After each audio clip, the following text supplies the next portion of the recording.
What up, everybody? Welcome to Keeping It 9450, Codename WBB. I'm Daniel Artest.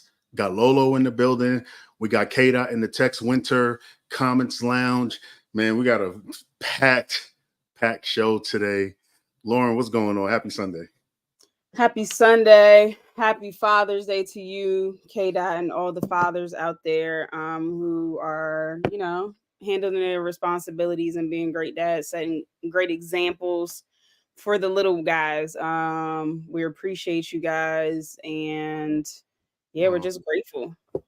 Oh, thank you very much. I appreciate that. Happy Father's Day to all the fathers out there.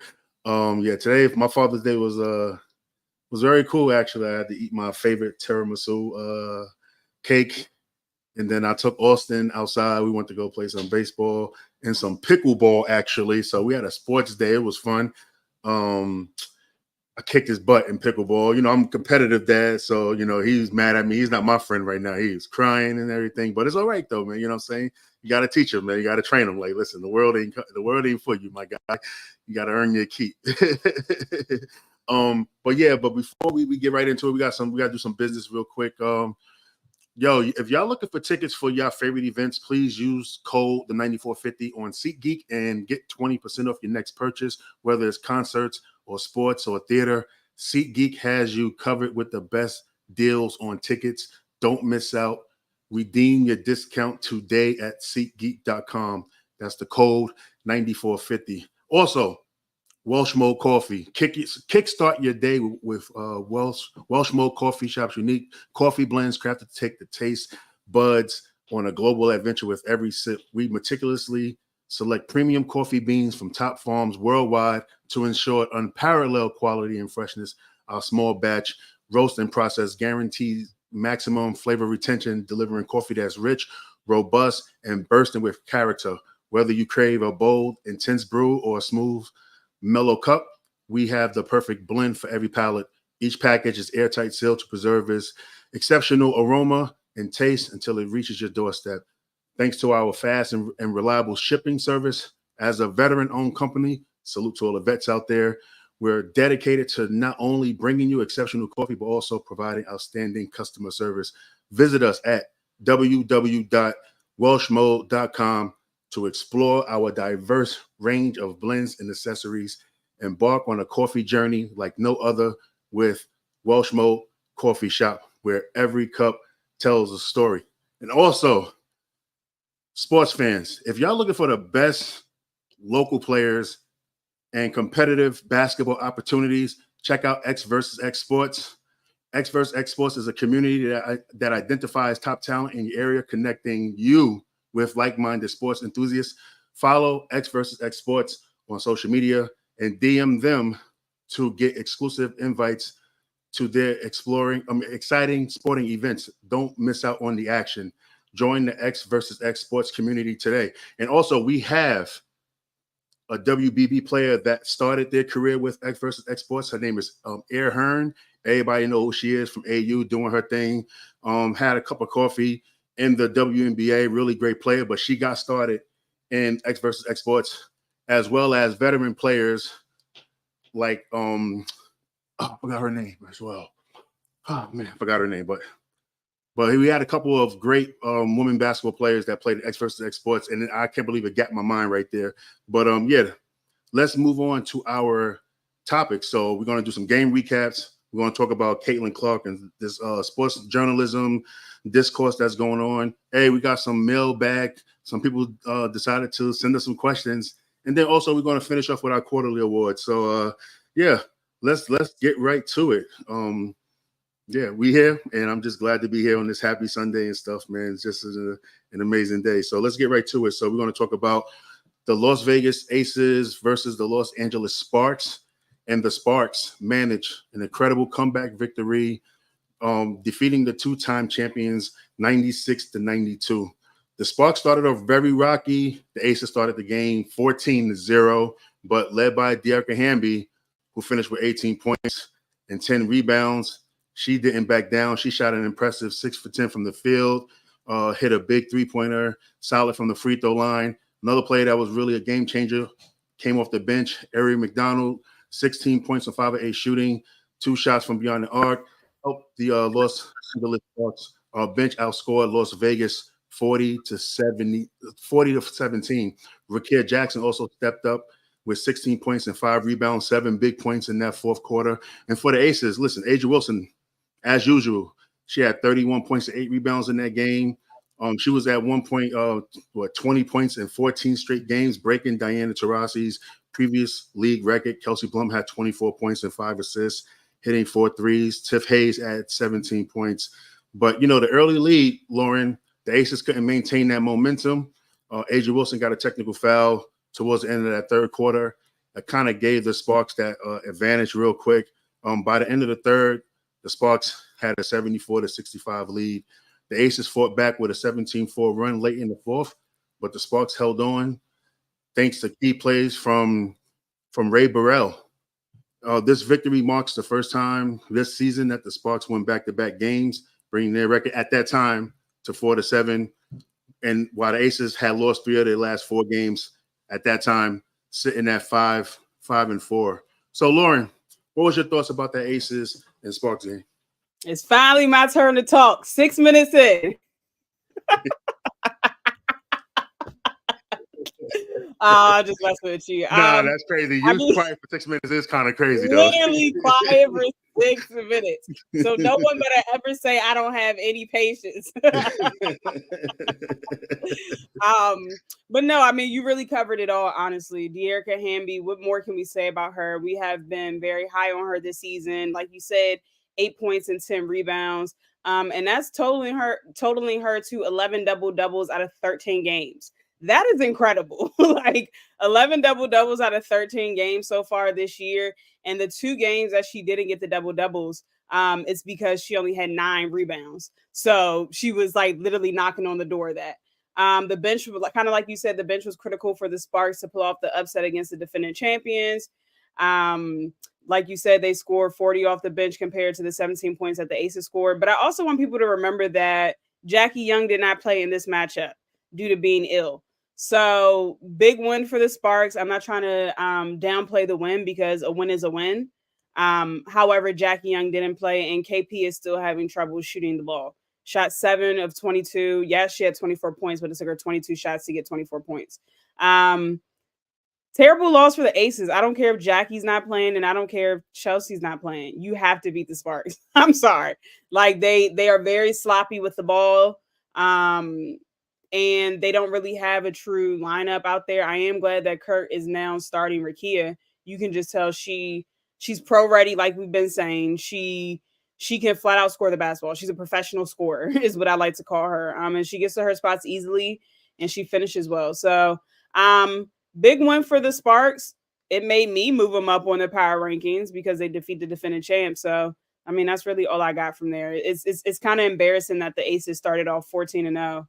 League and then ended up losing the game. Like you just can't have that happen. Yeah, I agree. Especially a team like the Aces, defending champs. You got Aja Wilson on the team. You can go up 14-0. Even if the team come back, man, they wasn't supposed to win that game. That's probably one of those games where you just lead wire to wire and stuff. But at the end of the day, it is pro basketball and anybody can win on any given night, man. Aces, they got to get better. We're going to talk about them a lot. I didn't really like that comment that Dearica made in regards to I wish I get the same calls Asia gets because Asia literally gets hammered and don't be getting called for it. Like she literally gets hammered and they don't call for they barely call fouls. So I'm like, is this shade still or are you being serious? I don't know. It was giving shade, but okay, dear. Yeah, a little shade. You know what I mean? It's definitely 95 degrees out there in LA. Needed some shade to get out the sun a little bit. So yeah, that was definitely shade. Like, listen, Asia, I don't think Dearica wants the fouls that Asia doesn't get, man. She, like you said, she gets absolutely beat up every single time she's in that post. So like Dearica, I get it. But I don't know if you want that pressure, man. Let's move on to the Atlanta Dream versus the Indiana Fever. The Fever, they pulled off a late surge to secure a 91-84 win, thanks to a standout performance from Aaliyah Boston. She matched her career high with 27 points, added 13 rebounds, her third double-double of the season at that point. Kelsey Mitchell was also a crucial factor, 24 points, some clutch free throws, and a big field goal in the final minute. Caitlin Clark, playing her first game since being off that Olympic roster, which we'll get into later. She had a quiet night, 7 points on 3 of 11 shooting. The decision not to include Caitlin Clark on the roster has been controversial, with the selection committee citing her lack of experience. Yeah, it is what it is, man. Listen, but the Fever, they started off strong, scoring 59 points in the first half, and they built an 18-point lead. However, their momentum slowed significantly in the second half, scoring only 14 points in the first 14 minutes of the third and fourth quarter combined. Atlanta capitalized on that, with Ryan Howard tying the game at 77 and giving the Atlanta Dream their first lead since early in the game with a 3-pointer too. But despite all of that, the Fever responded well, taking advantage of back-to-back shot clock violations by the Dream, which was wild. Scoring 4 points off those turnovers too as well. Mitchell Steele, field goal with 47 seconds left, gave Indiana that 87-82 lead, which they're maintaining to the end. Ryan Howard had a big game too as well, 26 points, 6 made 3-pointers.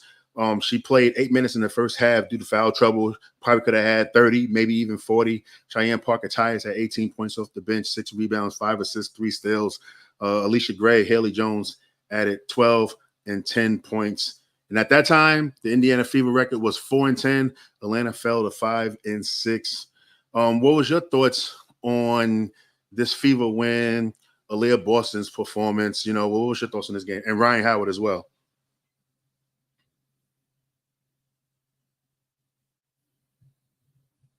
It might help if I unmute. Like you said, I think Indiana got off to a blazing start. 33 points in the first quarter, but they play around with their food, kind of like the New York Liberty do. They allowed the Fever allowed Atlanta to rally back in the second half. Ryan Howard tying it at 77 all with 4 minutes and 13 seconds left to go. And she hit a 3-pointer to give them their first lead. And it's important to note that Ryan Howard was in foul trouble early in the first half. So she only played roughly 8 minutes in the first half and then still ended the game with 26 points. Like, that's crazy to me, including 6 3-pointers. In my opinion, the biggest difference here in the game was the points off turnovers. The Fever took advantage, scoring 20 points off the Dream's 11 turnovers. Rough week for the Atlanta Dream. Lost to the Mystics and the Fever, 2 bottom-of-the-barrel teams. That just can't happen in the same week. It's a really rough week for them. But happy to see Aaliyah Boston is playing well, making all of the people that were doubting her eat their words. 27 points to lead the team to victory. And she's just been flat out hooping. Like you said, 3 straight double-doubles. And people on Twitter want to refute this, but the Fever are playing different than they played in the beginning of the year. In the beginning of the year, they were pressing to get Caitlin the ball.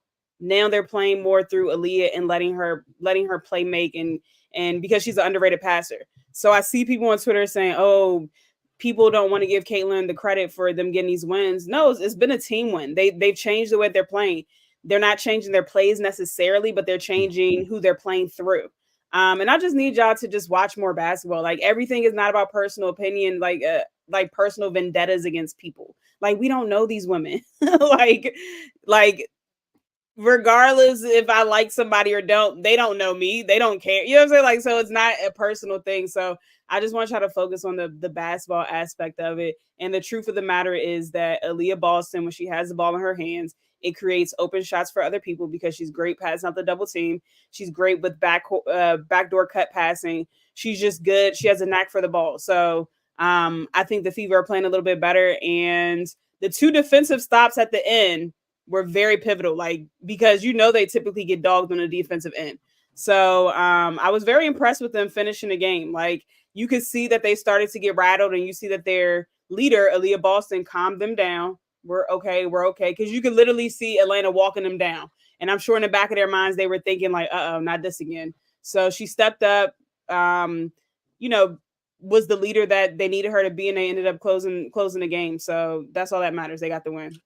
Yeah, I agree. And I was listening to Caitlin Clark talk post game, and she was saying something along the lines is about how the Fever has grown so far in the season up into that last game right there. She was also saying something like, and I agree with her when she said it. She was saying, paraphrasing, that if this was earlier in the season, they would have lost that game because of how the team was at that time. But listen, like they're going through the fire right now. You know what I'm saying? Obviously, with the attention that Caitlin's getting, every team is throwing their best shot at them. Let's just be honest. You know what I'm saying? So the Fever, and we said this on a previous podcast, that they're going to get better as a team from this. Now they know how to play together, in tough times. And when that snowball is getting larger and larger and larger and stuff, they're not just getting buried in the snow. They actually know how to, escape it. They know how to fight back and stuff. So it was definitely a big win for them. And I really enjoyed to see that maturity from that young group of players in that game versus Atlanta. I just want to read one of the comments. Cameron said, I saw someone try to bring up usage rate to say feed Aaliyah message ain't valid. It's crazy to me. I saw that too, actually, which is it's funny to me for multiple reasons. It's the same people that put a lot of emphasis on plus and minus, and that means nothing to me as well. Like, I'm using the eye test and literally seeing the difference from today's game versus 4 weeks ago, and they look completely different. Yeah. They definitely did look very different right now, but let's move on to the next game. Let's talk about the Phoenix Mercury versus the Las Vegas Aces. Jackie Young had a great performance. What she had? 34 points, 21 points coming in the second quarter. Asia Wilson, another game. Per usual. That's Asia Wilson's new name, per usual. 32 points and 15 rebounds, highlighting their dominance as the third duo in franchise history to each scored over 30 points in a single game. Let me know the other two duo that scored over 30 points in the single game, chat. They had a 42-point explosion in the second quarter. They went 10 for 10 from three. Jackie Young went 5 for 5 from three in that second quarter. They won this game going away. Well, not going away, but this won this game 103-99. At that time, they snapped a 3-game losing streak. This game was also Asia Wilson's 8th consecutive game with 25 points, setting a new WNBA record held by Tina Charles. I'm surprised. I thought it would have been Candace Parker-Lauren. Phoenix efforts were led by Brittany Griner's 25 points. Diana Taurasi had 22 points, but it really wasn't enough to overcome the Las Vegas Aces. What was your thoughts on this game right here? Great game. Phoenix got out to a big start in the first quarter, leading 28-12. 12 points is the lowest point total score in a quarter by the Aces. However, like you said, in the second quarter, they put belt to ass. Like, they literally just went nuclear, starting with Jackie Young, like you said, absolute masterclass, hitting 5 3-pointers in the second quarter with 21 points to go with a career high 34 total points scored. And Asia just doing Asia things. Like, we will get to this later in the MVP conversation, but Asia is just better than everyone. like I often say, favor ain't fair. Like, it's just levels to it when it comes to Asia. And the fact that this is her 8th double-double of the season, and this is her at this point in time when they played this game, she scored 28 plus points in 9 out of the 11 games played at that point. So Asia's just on a whole nother level. It's crazy because when you think about it, she actually got better over the summer. Like, she was already playing phenomenally last year, but she stepped it up a notch. And I'm just grateful that we get to witness this. She's just stepping into her prime, so we get to witness this for another few years. I think this was a huge win for the Aces, especially because it's their first time losing, 3 consecutive games since Becky Hammon has been the head coach. They needed this win. So I think also they were lucky because Kalia didn't shoot that well. 1 for 6 from 3-point range, shooting 16%, which is terrible, and scored a total of 18 points. So big win for them for the week. Yeah, that's crazy that listen, Kalia still had 18 points on 1 of 6 shooting. So that means obviously she's getting from 3-point. Huh? Oh, 1 of 6 from 3. Okay. I'm about to say something else. I thought it was from the field. My bad. But yeah, Kalia, not her best night, but it happens. It happens. Let's move on to the Chicago Sky versus the Washington Mystics, which is crazy. At that time, on June 14th, the Washington Mystics secured their second win in a row. They beat the Chicago Sky 83-81. Ariel Atkins had 29 points, 9 of 13 from the field. The Mystics started with 12 straight losses. They're showing a little bit of resilience. They was up 15 early in the game. Kennedy Carter had 16 points, helping lead the charge to come back in this game. Angel Reese had another double-double, 10 points, 14 rebounds. They had a late comeback to Chicago Sky. They closed the gap to about 2 points in the final moments, but the Washington Mystics defense held firm to secure this win. This win was not without drama, though. Marina Mabry had a chance to tie the game. A little choking action from Marina Mabry, missed the free throws. So the Mystics was able to escape with this win. What was your thoughts about this game? Nothing much, honestly. Marina choked at the end of the game. The Sky started off slow. Ariel Atkins had a season high 29 points, shooting 9 of 13 from the field. The Mystics almost blew the lead. They were up 15 and almost blew the lead. So I'm glad they were able to close it. And despite their record, they play hard. They are resilient and they play hard. They have, like I said, lost, I want to say 6 to 7 games with less than a 5-point differential. So they're right there almost in every game. So I'm glad that they were able to capitalize this and finally get a win. And Chicago, I'm not shocked by their up and down season so far. They're a very, very young team with a brand new head coach. So it's going to take time for them to gel together. It's going to take time for the rookies to mature and continue to transition to the league.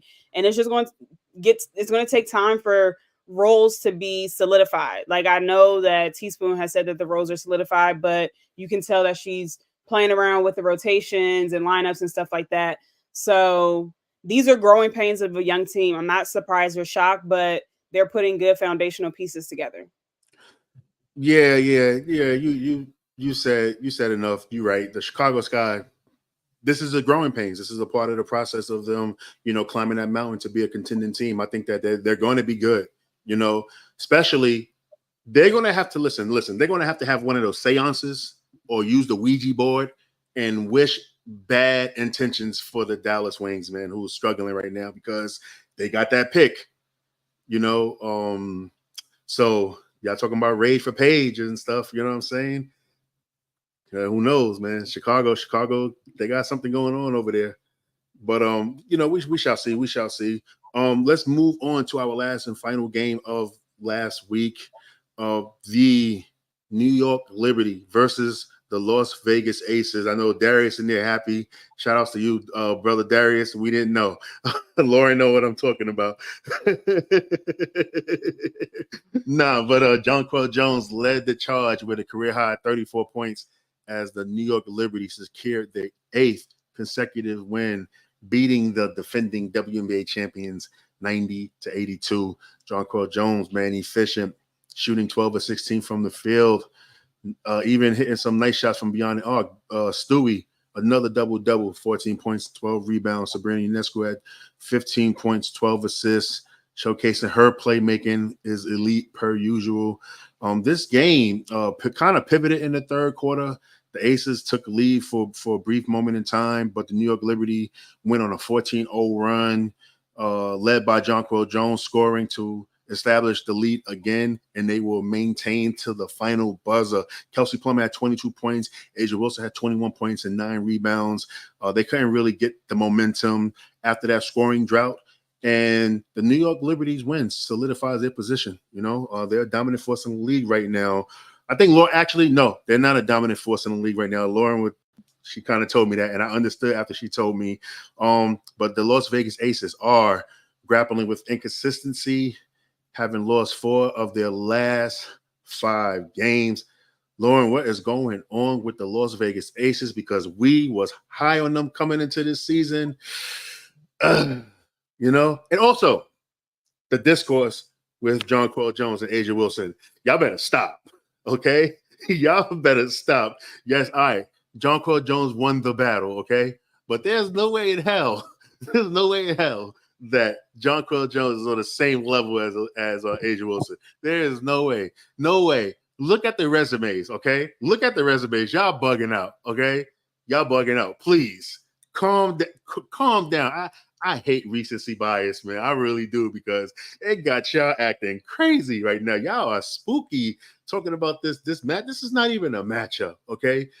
You know, let's talk about it when the games actually matter in the finals and stuff. You know what I'm saying? Yes, we get it. The Aces are struggling right now, but this is just the chapter in the story, man. You got to have some adversity. You want everybody's life to be perfect. You know what I'm saying? No, you can't. That's not how life works. You know, that's how basketball doesn't work. You know, every great team goes through these moments and everything. You know what I'm saying? But when it matters, they'll be there when it matters. But this Asia Wilson, Jonquel Jones thing, it's not even a debate. Y'all bugging out. All right. I love New York. I love the city. Queensbridge in the building. Down block. Stand up. You know what I'm saying? But y'all bugging right now. You know what I'm saying? Y'all must be. Listen, stay out them subways, okay? You know what I mean? It's a lot of, I can't even say what I really want to say. It's a family show, but stay out them damn subways and everything. Y'all bugging, yo. Stop it. I couldn't believe my eyes when. So I clearly get and understand why Sabrina Ionescu said that JJ was the best post player in the league. I get it. It's her teammate. She just scored a career high 34 points. I get it. But it's actually comical. Like, it's literally comical to even compare the two. Like, and this is no disrespect to JJ, but to compare Jonquel Jones to the Asia Wilson, please. Like, please. Did JJ win the matchup? Absolutely. Yesterday she won the matchup, and she should have, because Asia was trying to defend Stewie and her. Like, I mean, they're just, this is the thing about the Aces. We didn't know the extent of Chelsea Gray's injury. We thought that she was going to be playing in the beginning of the year. I don't think anyone thought that I know the Indiana Fever had played 15 games. I think everyone else has played somewhere between 11 and 12. I didn't know 11 or 12 games in that Chelsea Gray wasn't going to be there. And if you just know the construct of basketball, your point guard is literally the most important position on the floor. Like, yes. It's just what it is. It's almost comparable to a quarterback being the most important position on the field for football. So, it's not an excuse, but they desperately miss Chelsea Gray. But they're also terrible in defense. They're the worst 3-point defending team in the league. And it's effort, it's rotations. And also, I'm going to put some of the blame on Becky Hammond. As great as a coach she is, she missed the mark yesterday. She missed the mark, and when she put Sydney Colson in, she was the catalyst that helped them go on that run to get them back into the game and put them back into the league. In the second half, Sydney's minutes were non-existent. Like, if she got you that push going towards, the end of the first half, why are you not playing her? Like, why? I don't get it. Like, she literally changed the momentum of the game, and then you reward her by benching her. Like, that just doesn't make sense to me. So Becky needs to take some of that loss, because she has to do better with the rotations. She has to do better with the lineups, because at this point, we don't know when Chelsea's coming back. I think she's going to come back at the end of the week, because the Olympics starts mid-July. So she needs to start ramping it up now. She has to play in a few games before she goes on Olympic break. So it's about 3.5 weeks until then. I think she plays either the end of this week or the earliest of the front of next week. But if I'm the Aces or Aces fan, am I concerned? It's no. I would say very minimally, because I'm not, I don't have a team per se. I just kind of float around and just want to see good basketball. But I don't know. Chelsea coming back doesn't fix all the issues, but it does fix some. And also, I think that people just automatically assumed that three-peating was going to be easy. If it was that easy, it would have happened multiple times. It only happened one time in the WNBA so far.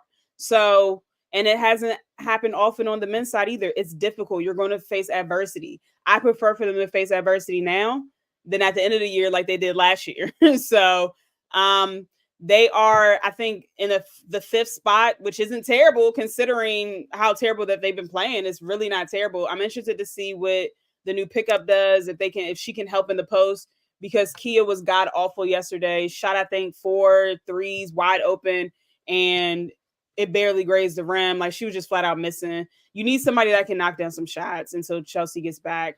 But yeah, I just want to say to the New York Liberty fans, like, I get it.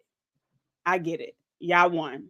I get it. And it's hurtful because y'all had belt to ass when it counted the most in the finals last year. So I get it. But I just would hold off on the shit talking because it's June. We're not in the playoffs where it counts the most. It's June. Now, if y'all go on to win the finals, let the chopper sing. Let it all out. I'm here for it. But it's June. It's a game in June. And now that before we wrap up these recaps, though, I also want to give Asia Wilson a shout out. Her press conference, she got very emotional on the stand and everything, and just talking basketball, how much she loved this game and stuff, how much she has her teammates back, man.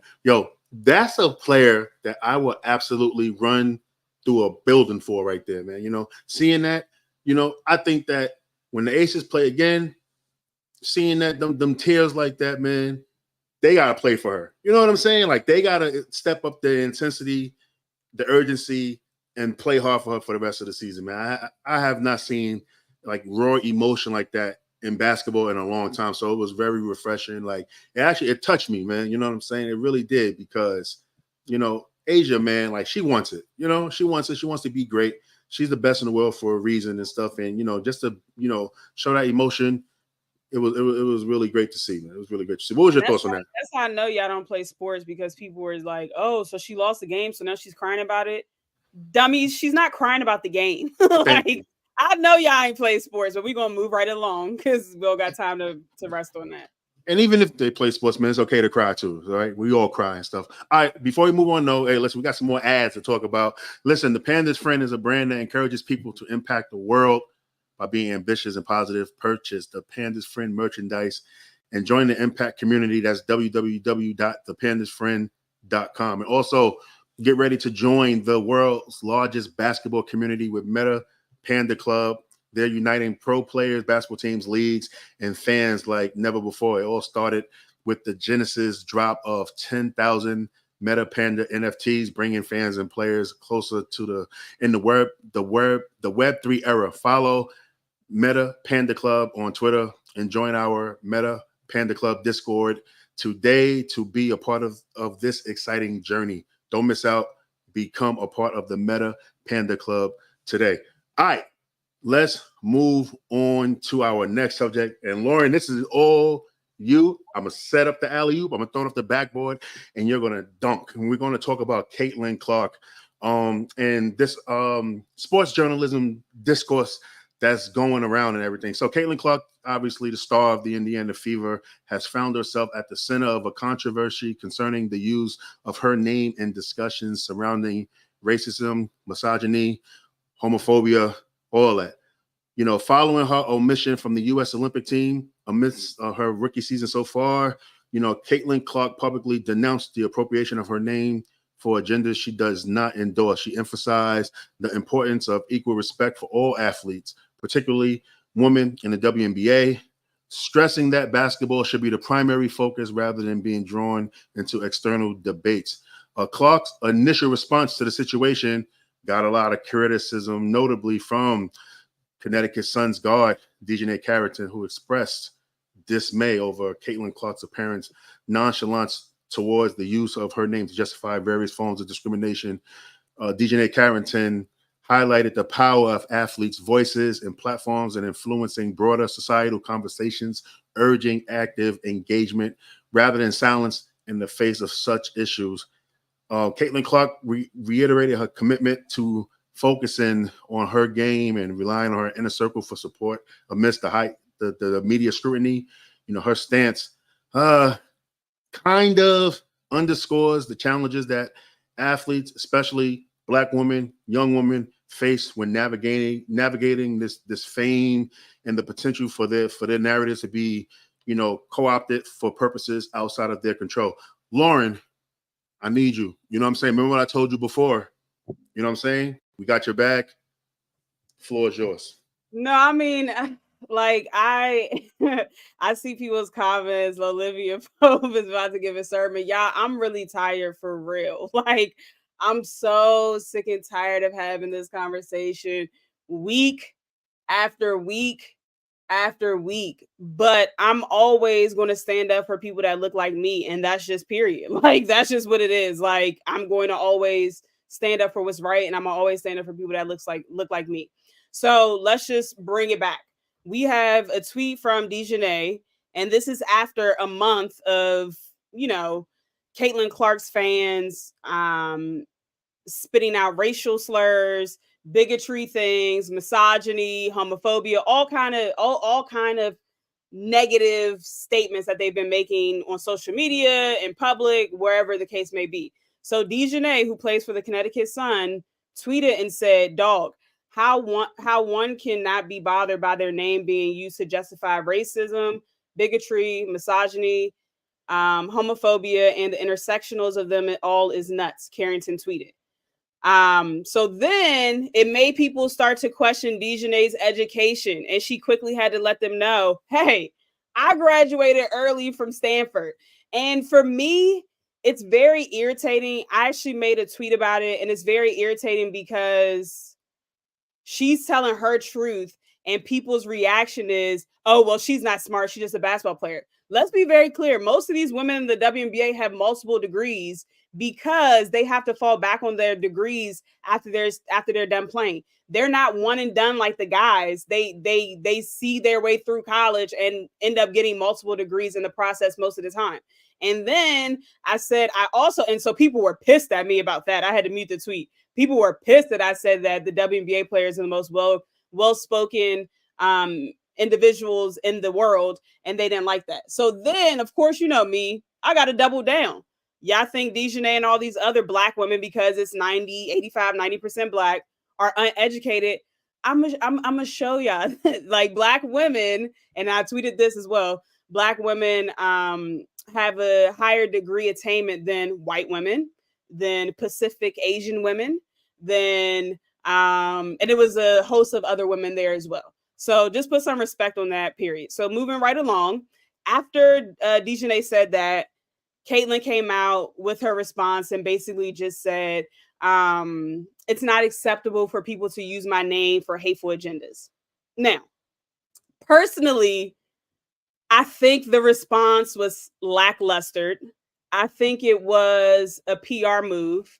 I think it was needed. She absolutely had to say it because of the magnitude of her voice and the platform that she has this season. And just personally to me, I think the statement didn't mean much to me personally because it's 4 weeks too late. Like, when your name is used to push racial agendas, when your teammates are being threatened, their life is on the line, and they're receiving death threats from your fan base, like, it's your obligation to negate that. It's your obligation to protect your teammates. It's your obligation to say something. And of course, I'm not saying that by her saying something, it's going to make everyone stop. Like, I do understand that she does not control people, but I also understand that I'm never going to let media or another entity put words in my mouth. So for me, silence to me is complacency when you're dealing with moral issues such as race. So for me, I personally know, regardless if Caitlin made this statement or not, that's out the window because I already know where Caitlin stands based on how long it took her to make that statement. So for me, once she made it, I'm like, hey, she needed to make it, but I'm over the whole, oh, she needs to make it because, girl, you should have did that 4 weeks ago. Like, you just told us you wasn't on social media.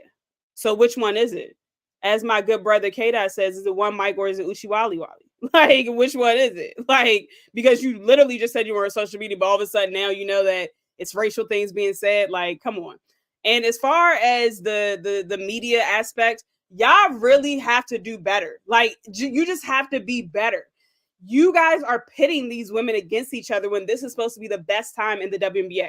This is supposed to be about viewership and growth and getting these women the due justice that they deserve. But instead, people are pitting Caitlyn against every other player. And it's just sickening.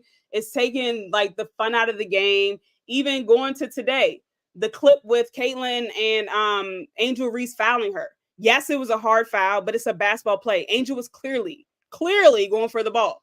But then you have media headlines and media coverage that continues to be dangerous. You have, as you can see here for the people that are looking, you have a headline: Angel Reese clubs Caitlin Clark in the head, charged with flagrant foul. And it's like, you guys have to be like, and this is the crazy thing, because people say, oh, racism isn't in sports.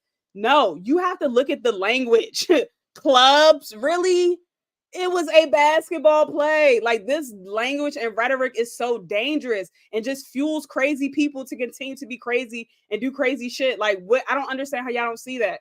Then we had Barstool Sports. They posted to their 5.8 million fans that Angel Reese responded to a hard foul on Caitlyn, saying some people get a special whistle. And that's so nasty, because I watched the entire presser and that wasn't the comment to that particular question. So now you've opened the floodgate of hatred, more racial slurs, more death threats, more misogynistic views to flood Angel Reese's timeline and comments for the rest of the week. Like, we're going to be talking about a basketball play for the rest of the week just because media personnel want to create this separation between Kayla and the other women in W. Like, are y'all not sick? Like, are y'all not sick of having think pieces every damn week? Like, it's just the language that they use when they're describing Black women. Deadline Hollywood Twitter, they post about movies. Why the hell they posting about the foul? It was a basketball play. Like, Deadline Hollywood, y'all never post about basketball, but now, and look at the picture, please. For the people that can't see, it's a picture literally with Angel Reese's arm out as if she's going to hit Caitlyn.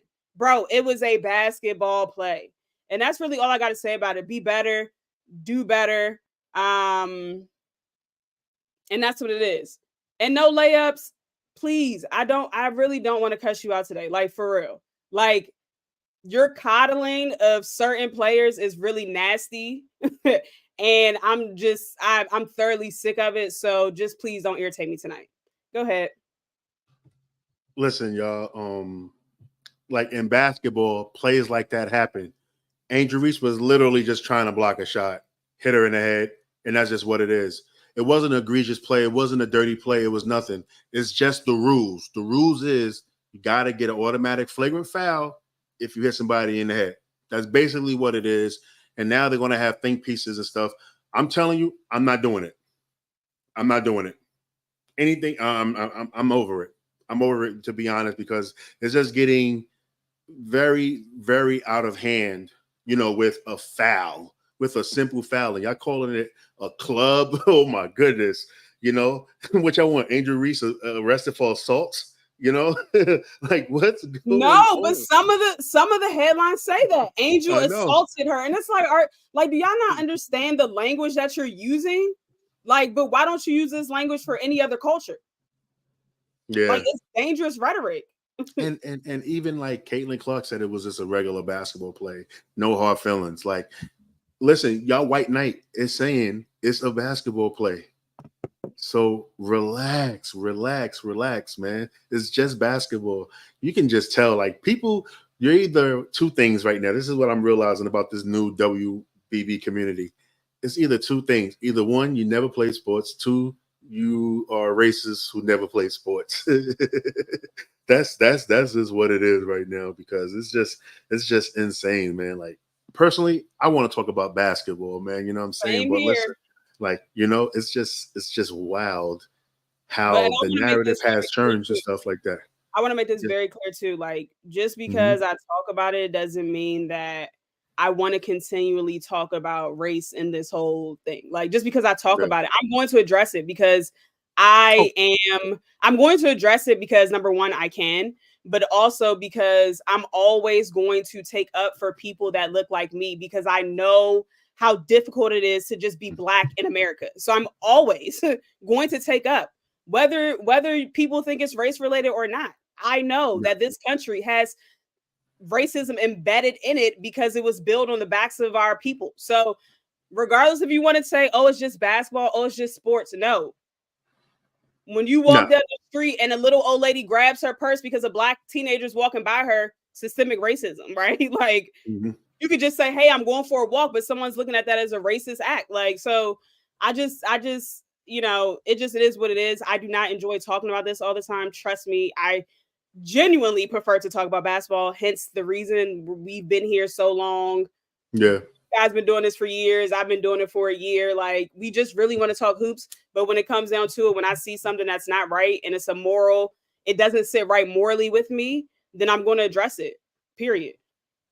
Yeah, and it's like, you know, like I'll be transparent with y'all about this whole situation with race in basketball. I was very naive on it because, you know, like I really don't have, outside of just being black, I really don't have a background in talking about like these type of situations and stuff like that.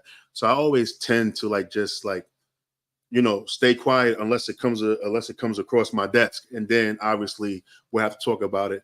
But like just these last 4 weeks, man, it's just been crazy and stuff. And it and another reason why I don't talk about it a lot, because to be honest, and it's crazy, a basketball podcast, but we're about to get real for a second.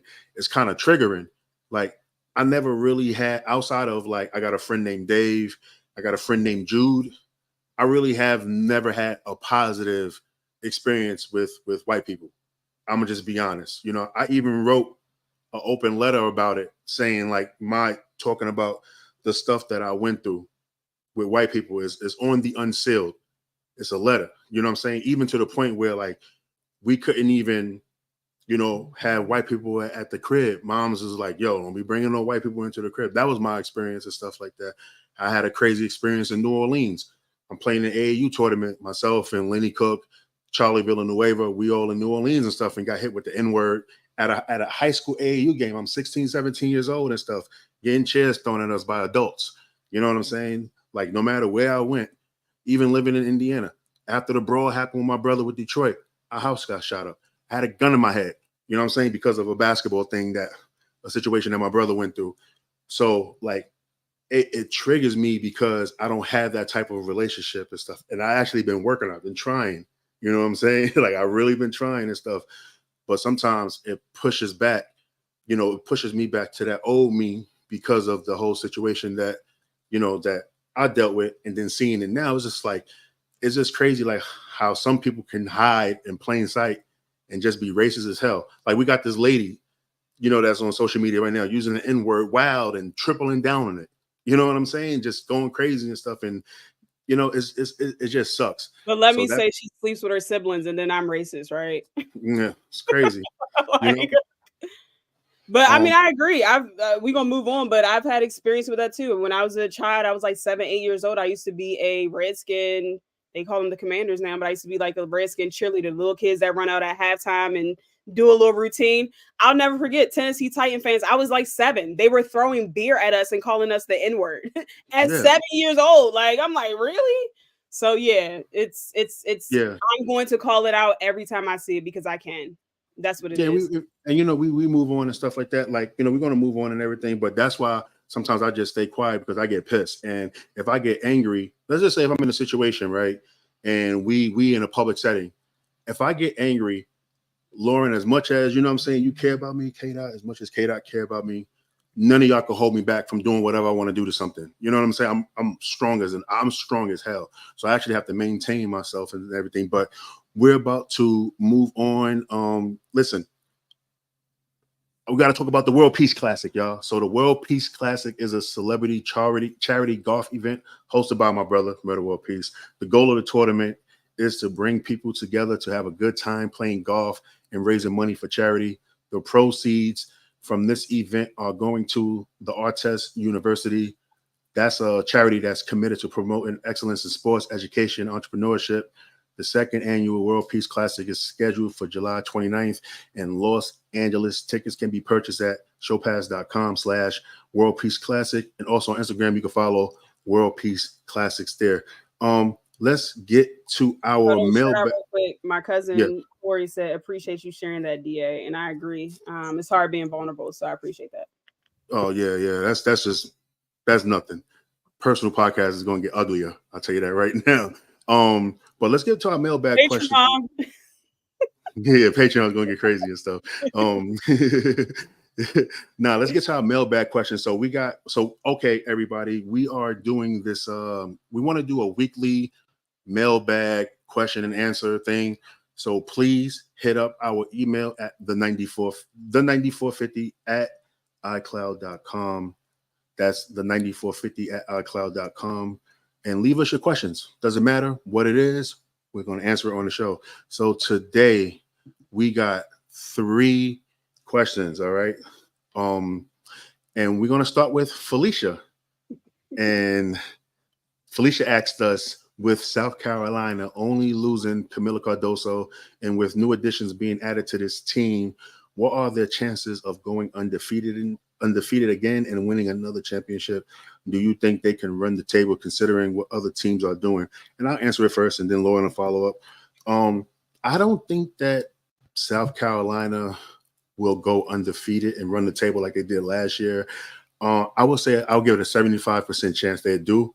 But I do think that they will repeat as champions. Listen, they're bringing in. They got a nice class coming in, as well as the returning players is elite and everything. And you only lose like Camilla. It's a no-brainer. Like I feel like they're going to make it happen again. And now we get to see another year of the game slowed down for Malaysia Fawali. It's going to be fun times in Columbia, South Carolina. You know what I'm saying? So, yeah, I think that they can do it. Lauren, what's your thoughts? I don't think that they go undefeated again, but I don't think that they lose more than 5 games. I think they have a great season. I think that although they lost Cardoso, like I get it. You can't teach 6'7", but they loaded up. They got Joyce Edwards coming in. And you also have another year under Fort Wiley's belt. Like, Don has a lot of tough decisions to make because who's starting and who's not. I would hate to be in that position to choose that, but hey, it's a great position for her to be in regards to all the talent. Like, you have so much talent, you don't know who starts. I just can't see her bringing Fort Wiley off the bench again. I just can't. But, you still have Raven there and you still have Pow Pow there too. So I'll be very interested to see the starting lineup. I'll be very interested to see if she brings Joyce off the bench because Don has been notorious for her star players when they're freshmen. She has been notorious for bringing them off the bench. She did it with Asia Wilson. She did it with Fort Wiley.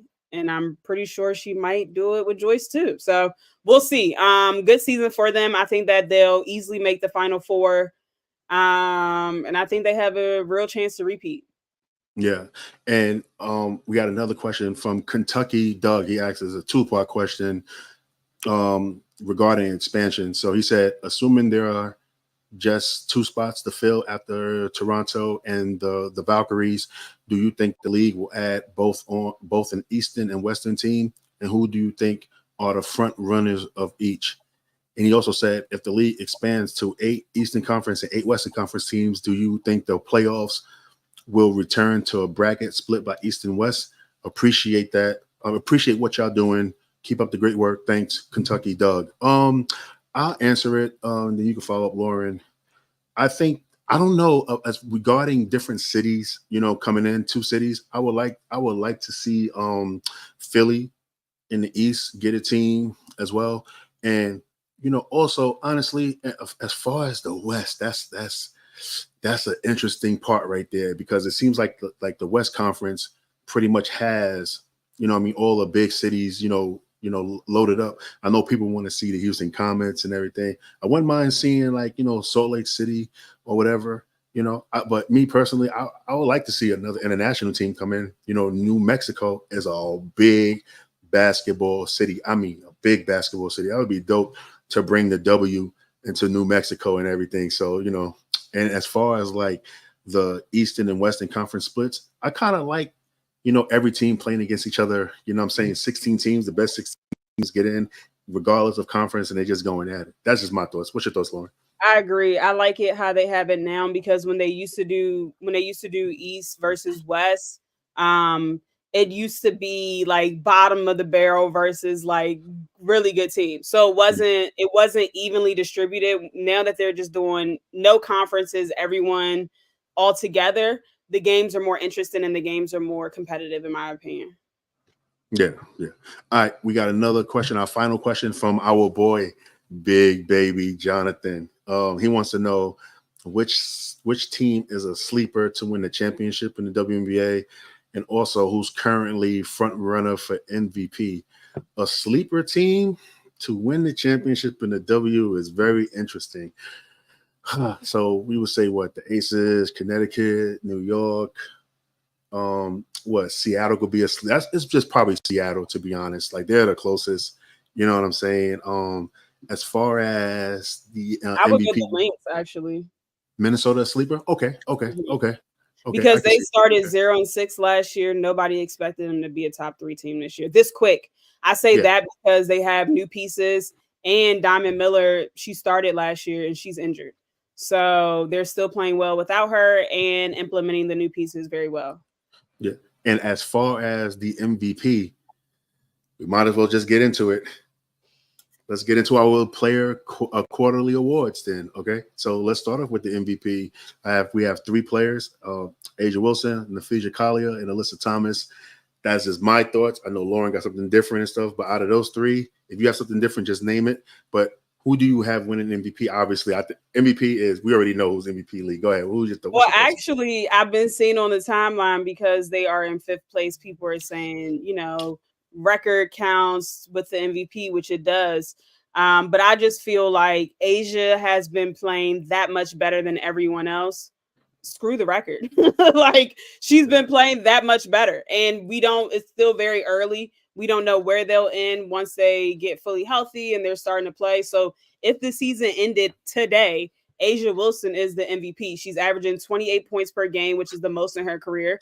She's averaging 2.4 offensive rebounds per game, which is the most in her career. She's averaging 11.5 rebounds per game, which is the most in her career, and 1.7 steals per game, which is the most in her career. Shooting 43% from behind the 3-point range. Like, what are we doing? It's really not even a conversation at this point because she's just better than everyone else. She's first in scoring, and first in rebounding, third in blocks, and she's in the top 10 in efficiency.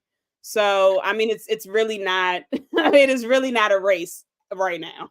That's crazy. Listen, that 28.3 points per game is the most in WNBA history. Nobody ever would think Diana Taurasi had the highest at like 25. Nobody she's just on a different level and stuff. But also shout out to Nafisa Kalia, who's having an amazing season. Alyssa Thomas Absolutely. as well, having an amazing season. But listen, Just hold on, before we move on to Fisa Collier, fourth in scoring, third in rebounding, second in steals, and was also the first player in WNBA history with 30 plus points, 8 plus steals, 5 plus rebounds, and 2 plus blocks, surpassing none other than Candace Parker. Candace Parker. The fact that Candace had a game where she had 8 steals is sick. Like, sick. Candace Those probably stats had, never get old, man. Those stats never get old. and Candace Parker is the only player in WNBA history with a 5x5. Yep. In a single game and stuff. So Candace Parker affects the game in every asset. She is, yeah, Cameron, and in the chat, she's everywhere for real. Like Candace might just be a goat, to be honest. What do She you mean, might. Mike? No, Mike. honestly, I just wish that the Sparks did right by her during that her tenure. She been there. She's supposed to have more rings in a Sparks uniform, to be honest. But Agreed. we know, It's Lauren. Don't. smoke on site. Derek Fisher. Yeah, we know. Yeah, but as far as like the GOAT, like Candace Parker, man, special. All right, we Special. got For real. more. We got more. Yeah, let's move on. Let's talk about Rookie of the Year. We got Angel Reese, Caitlin Clark, Cameron Brink. That's the three that I put. Obviously, Rakia Jackson is having an amazing season too.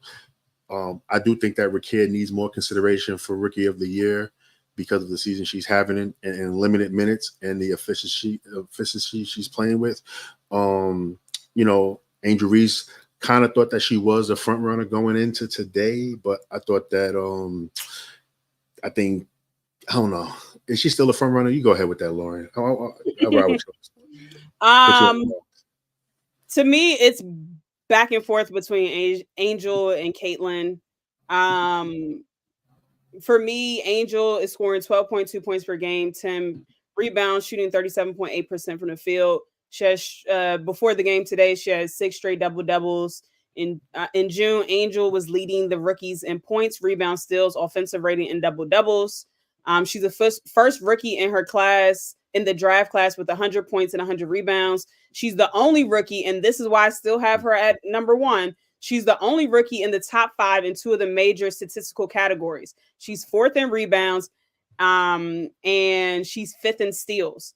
So that's important when you realize the elite group of players that she's among that are in the top 5 in at least 2 major categories. The only other players that are in the top 5 in at least 2 major categories are Asia, AT, Nafisa Collier, and Enrique. So you literally have 3 players that are MVP caliber, and then you have Enrique, and then you have Angel. Like, Angel also leads the WNBA in offensive rebounds by a huge margin. And the 15 board gap is between her and Ezzy. So it's been going back and forth for me. Honestly, I feel like it's personal preference. Caitlin Clark has been averaging 15.6 points per game, 4.9 rebounds per game, 6 assists, and 5.5 turnovers. She's shooting 36.7% from the field and 32% from 3-point range. My issue is people keep talking about Angel's efficiency because she is a post player, so the efficiency should be higher than a guard. However, Angel shooting 37% and Caitlin is shooting 36%. And this is from the field. This is not from 3-point range. We all know that Caitlin doesn't shoot a lot of mid-range shots. So you can't really bring that efficiency argument up because it's not a good point for Caitlin either. But I'm not mad. Honestly, as of today, Caitlin got the best of her in that matchup. She had a spectacular game, flirting with a triple-double. So I'm not mad at either one. Honestly, I think that the race is a lot closer than people are saying, though. I will say that. Yeah. I think that Caitlin probably jump into the lead today, but that can change. We don't know in the next couple of days and stuff like that. Camila Cardoso also can make a nice little run and break into that top 3 and stuff. I like her, man. Like, she be running her tail off. Man, you know what I'm saying? She be running that floor like I don't even know what to compare it to. But once Angel, this is why the Olympic break is so important. I think that Angel need to get into that lab and work on that touch around the rim. Though, if she can get those paint touches to about 60, 70%, when the talent is there with that motor on the offensive end, and if she can score 7 out of 10 times, come on. If Angel could finish around, so I know I've been harping on her mid-game range for a very long time, but if she could just simply finish around the basket, she would average 20 and 10. Easy. If she would just finish around the basket, 20 and 10, because her unorthodox play, I can't even say shot, but her unorthodox way of playing just works. I don't know why it works. She just has a knack for the basketball. And today, even though she didn't play great today, she looked better in the post. When she was going up with it, she took it up stronger. She looked more confident. It didn't look as wild as it normally looks. So you can tell that she's getting reps in and she's working on her game. See, the thing with Angel is this, right? Her motor and her activity, she does not have bad games. The only thing that looks bad is the field goal stuff. But she does the other stuff at such an elite level. It's not a bad game. Okay, cool. So she wasn't good at this part, but she was really good in this part right here. You know what I'm saying? So I tell people all the time, basketball is not about offense all the time. If you can win a game in the paint by getting a rebound or whatever, that's even better. But Angel got to do one thing though. She got to stop worrying about trying to draw fouls. Don't worry about trying to draw fouls. That's literally how she plays because she don't got no offensive bag. No, but that's what I'm saying. She throwing herself off because she think that contact be there, no contact sometime. People just back up. And everything. Right. And I think that's kind of remember she had that conversation with Tina Charles. I think she was telling her, when you get the ball, you have to be patient. Angel rushes a lot. She gets the ball and she's trying to hurry up and make a move. It's wait, be patient, see what the defense is giving you first, girl, and then make your move. Yeah, so I think that she played a little bit more patient today. She just didn't have a great game. Yeah. All right, let's move on and get that face up in that offseason. I mean, during that break, try to work on that face up, and that's what's going to be. On the rim, my gosh. All right, let's talk about defensive player of the year. We got Asia Wilson, Nafisha Collier, and you know what? I'm giving flowers. She's injured, but I got to give flowers to Elizabeth Williams too as well. You know what I'm saying? As far as defensive player of the year, obviously I think that Asia has been really good defensively. You know, just by being a paint presence, getting a lot of deflections and everything, but also Nafisha Collier. The stuff that she's been doing at the forward position and getting all them steals and everything, you know, like really, really showing her defensive exploits this year and everything. She just took her game to another level too as well. But I still have Asia Wilson as a defensive player of the year. What about you? I actually have Ezzy McNamara. She is the Storm. And so I think Asia is playing great defense. However, her team sucks on defense. So I couldn't, they're awful. Like, they are god awful, and they would be even worse without her. So she makes up for a lot, and they're still bad. So can't give it to her right now. At this point, that's why she's MVP, and that's why she's MVP. There you go. So for in my opinion, I pick Ezzy because the Storm are ranked second in defensive rating with 92.3.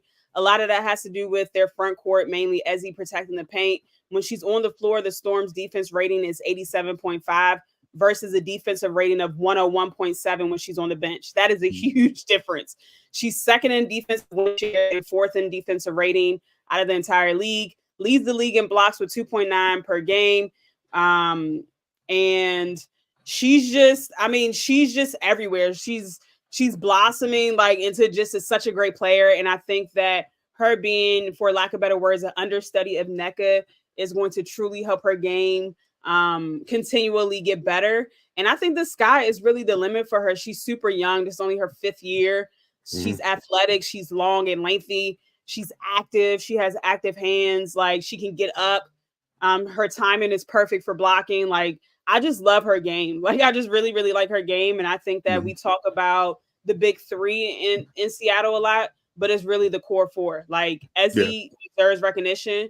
And as she continues to progress in this league, she's going to be one of the top tier post players in this league as she progresses forward. And I think that she has great two-way ability too. She has the potential to be a really good offensive player, as well. Yeah. And I also wanted to give a mention to Benijah Laney. She's been playing great defense on the perimeter. I don't think that she's leading the race right now, but I think she's at least in the conversation. Let me ask you a question. Who's a better perimeter defender out of these two players, Benijah Laney and Dejanay Carrington, this season so far from what you've been watching? That's tough. I would go with Benijah only because she has a little bit more size, so she can take more bumping. She could take more contact, and she dishes out more contact. So I would go Laney for now. I would go Benijah. Okay. Let's move on to 6th Woman of the Year. There's only one player, to be honest. I'm going with Kennedy. You know what I'm saying? As nobody else. Not even Sophie Cunningham, man. Nah, but Kennedy's has been she's been hooping. She's been hooping, man. I got to give her flowers. I think that honestly, coach should not start her. She still should come off the bench. I don't think that they need all that firepower on the court at one time. You need to even that bad boy out and stuff. You know what I'm saying? So I think that it's just Kennedy Carter for me, to be honest. Next question, right? Exactly. Right. Next question. All right, Cameron, you hear him talking about Sophie Child. Listen, but the only thing that's going to hold Kennedy Carter back is if they keep starting her, because then she can't be 6th woman if they keep starting her. Hey, get her to 30 games and start her the last 10. You know what I'm saying? then make it happen. But yeah, she shouldn't be starting. Just for the roster construct. You need somebody to come off that bench and give that offensive firepower. And she's going to almost always be the best player on the floor when the starters is not there and stuff. And low key good two-way player too. Nobody really gives her a lot of credit, man. She plays those passing lanes, and she really guards. A little bit overly aggressive on defense, but she gets after it. You can never doubt her effort. Yeah, And Cameron, man, sorry, chat, but listen, I like Sophie Cunningham's game, okay? Jesus Christ, I know, I get it, but she be hooping out there sometimes and stuff. All right, let's move on to most improved. And I just think that it's between two players, Maddie Segrist and Dejanay Carrington, but I'm going with Dejanay, though. I'm going with Dejanay because her improvement from last year to now has been night and day. You know what I'm saying? And like I said earlier, when she first went up against Caitlin Clark and like really, kind of not kind of locked her up, but locked her up. This is what I'm expecting from Dejanay all for the rest of her career now, as this elite two-way player and stuff. Her offense got better.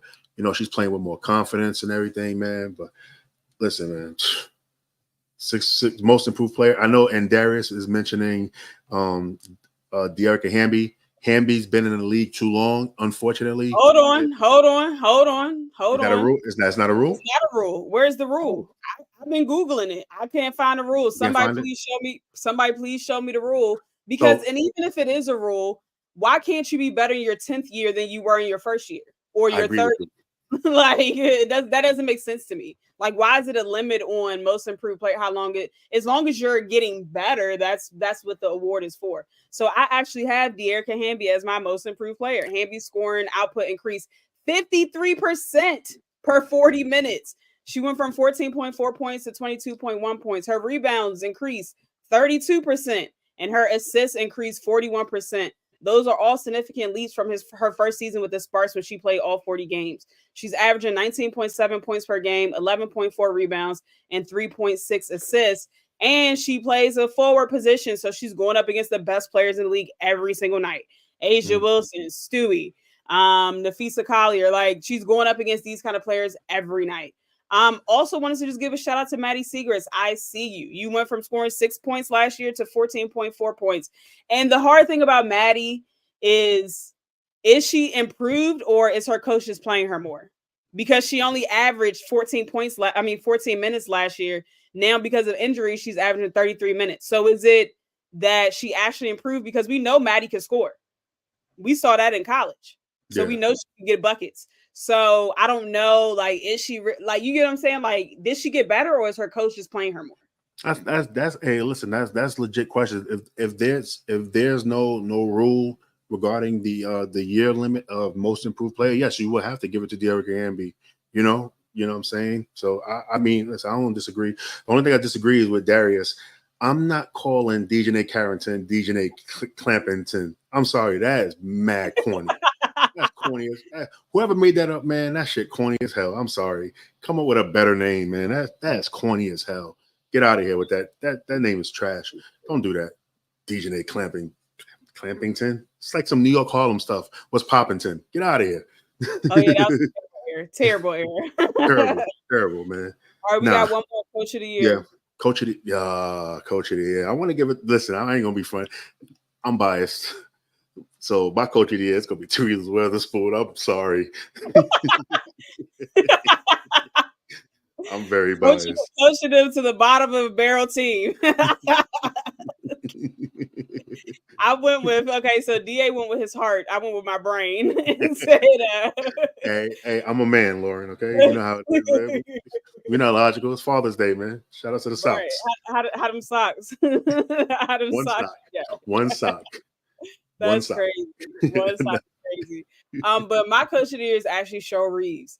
This team went from 0-6 to start the season last year to a 9-2 record this year, meshing quickly and getting the new pieces in the offseason to gel, all while losing a starter in Diamond Miller. Kayla McBride has just been exceptional. The only player shooting better than 50% overall from deep. She's actually shooting 51% on 7 attempts per game.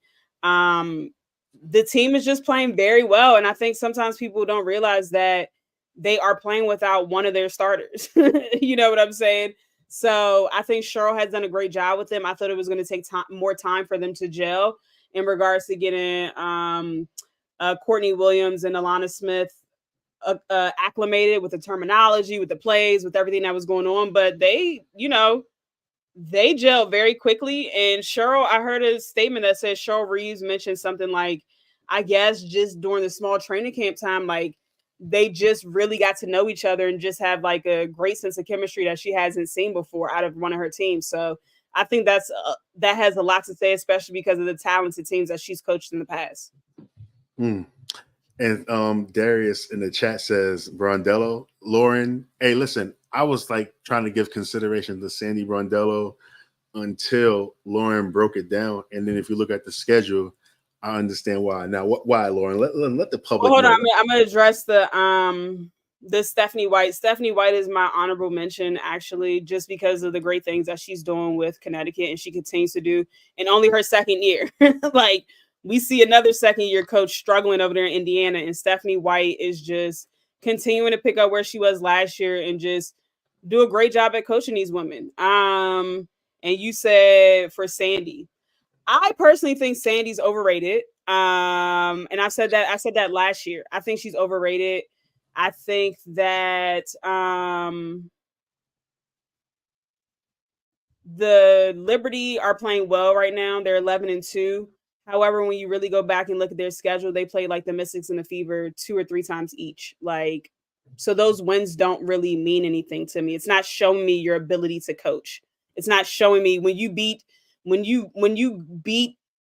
top teams, because even with beating the Aces, they're not a top team right now. So that's not really much to flex about. Like, they're 6-6 or something like that. So when you consistently beat Seattle, Connecticut, Minnesota multiple times, then we can have a conversation about her possibly being the coach of the year.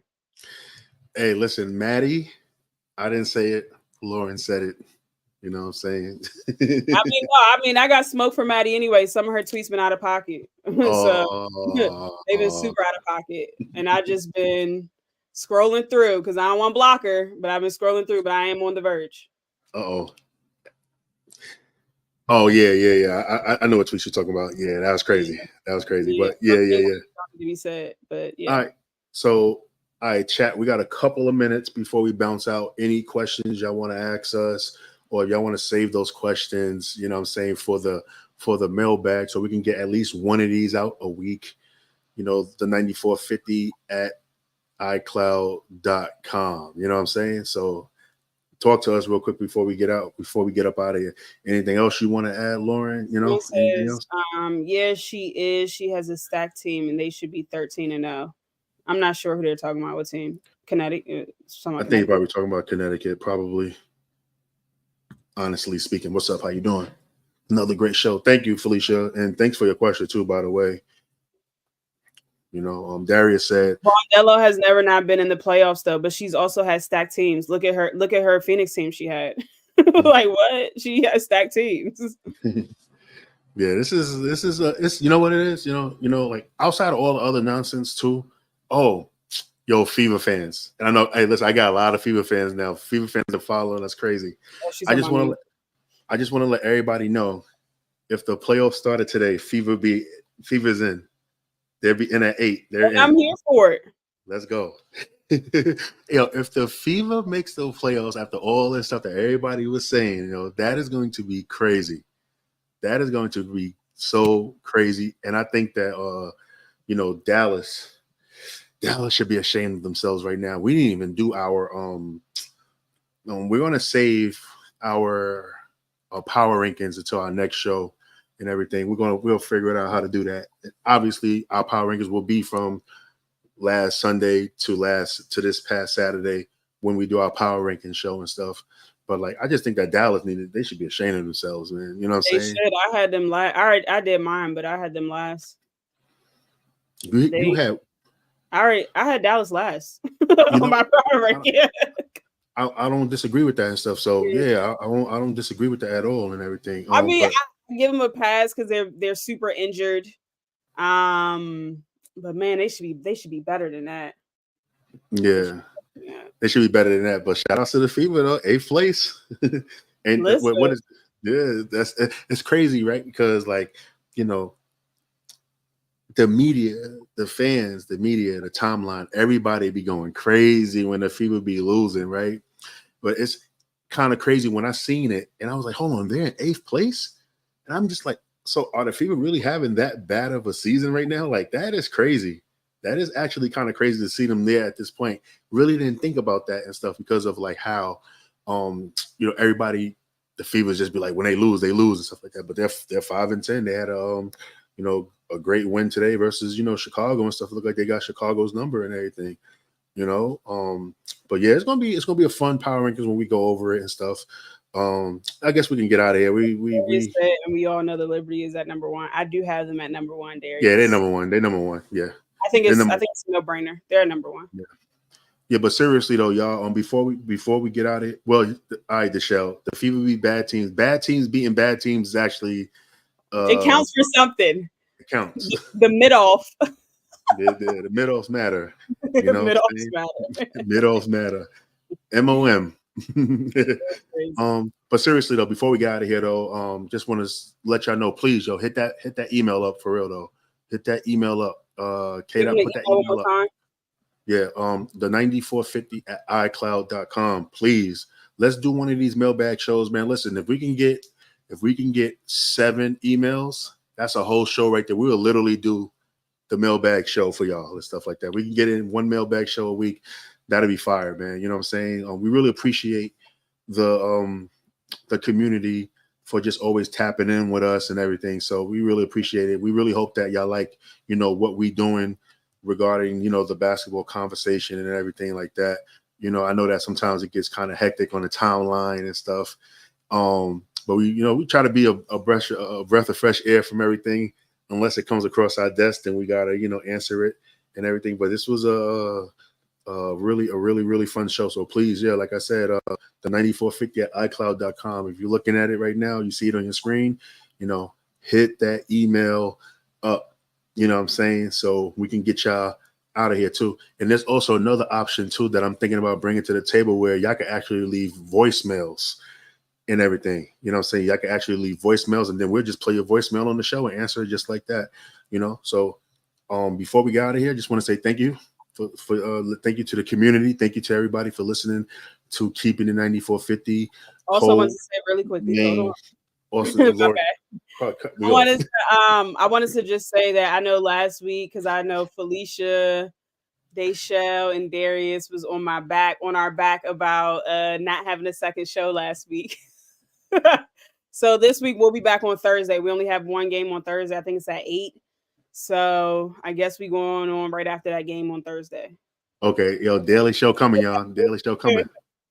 Felicia, tell them to cut the check. The daily show coming. You know what I'm saying? Yeah. And also, I guess, we kind of looking for like-minded podcasts. Listen, if y'all really want a daily show, we're looking for like-minded, emphasis on like-minded podcasters. You know what I'm saying? We got a bunch of fan-centric podcasts that we're looking to get off the ground. So, y'all more than welcome to tap in and stuff. And we have some things in the works with Patreon possibly, and some other things that we'll go over it on the next family meeting. Yeah, family meeting for real. Yeah, definitely. But thank you to our sponsors, SeatGeek, Welsh Mode Coffee, X versus X Sports, the Pandas Friend, Meta Pandas Club, everything like that. So shout outs to them for supporting us and everything like that. Oh yeah, especially the SeatGeek though. Shout outs to SeatGeek, baby. For real. You know what I'm saying? But yeah, that's all I gotta say. Yo, thank you for listening to Keep It 9450, Codename WBB. Don't forget to follow us on our social media pages. On Twitter, we are at the 9450. On Instagram, the 9450_ on TikTok, the 9450_. Waiting for Lauren to do those hip dances and talk about her WNBA content on there. On YouTube, we are at the 9450 on YouTube as well. Please support what we're doing, and we're about to get up out of here. Anything you want to add before we bounce, Lo? Cameron said, like I said, when that Patreon link is up, let us know. No, I just appreciate y'all tapping in, especially on Father's Day. If your father's still here, hug him extra tight tonight. Pray for the people that have lost their father and are grieving today. And let's have a great week. Let's be great. Yeah, definitely. And we got 2 episodes dropping tomorrow. Well, we got a bunch of episodes dropping tomorrow. We got a Codename Sparks dropping, Codename Wings Codename Aces is dropping. So be on the lookout for our team-centric podcast. With that being said, love is love. Peace.